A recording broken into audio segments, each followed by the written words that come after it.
Have you ever felt like you were wrestling with something bigger than yourself?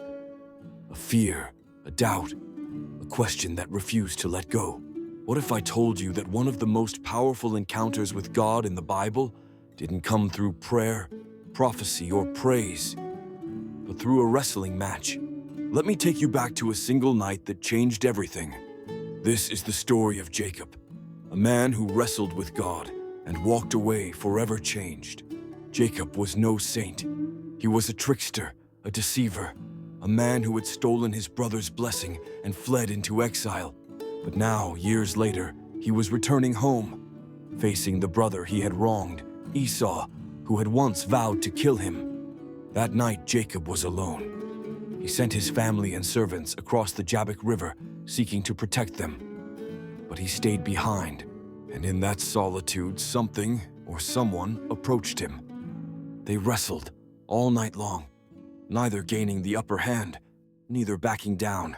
Who was this man Jacob wrestled with? A stranger? An angel? Or was it God himself? As the first light of dawn broke, the stranger said, "Let me go, for the day breaks." But Jacob refused.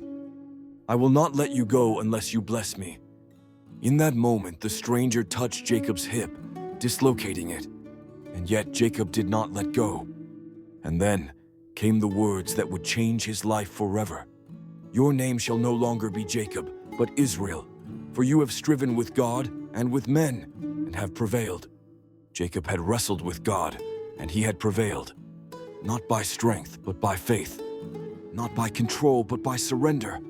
From that night forward, Jacob walked with a limp, a permanent reminder of his encounter with the divine. But more than that, he walked with a new identity.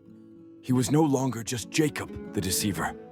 He was now Israel, the one who had wrestled with God and lived. And when Jacob finally faced his brother Esau, he didn't come with weapons or tricks. He came with humility, faith, and grace. And Esau met him not with anger, but with forgiveness. Jacob's story didn't end with him. His name became the name of a nation. Israel, the people of God, chosen, called, and shaped by divine purpose. And his story became ours. Because we all wrestle with doubt, with fear, with questions, and sometimes with God himself. So I want to ask you now, what are you wrestling with today? Is it doubt, fear, a broken relationship, a past you can't escape?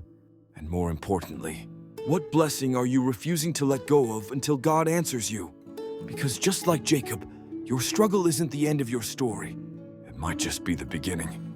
Jacob's story reminds us that wrestling with God isn't a sign of weakness. It's a sign of faith. Faith that refuses to let go. Faith that demands to hear from heaven. So whatever you're facing today, don't let go. Hold on, wrestle, and see what blessing God has for you. And if you know someone who's wrestling with something right now, share this video. They might just find their blessing in the struggle. Thank you for watching. Stay strong. Keep wrestling.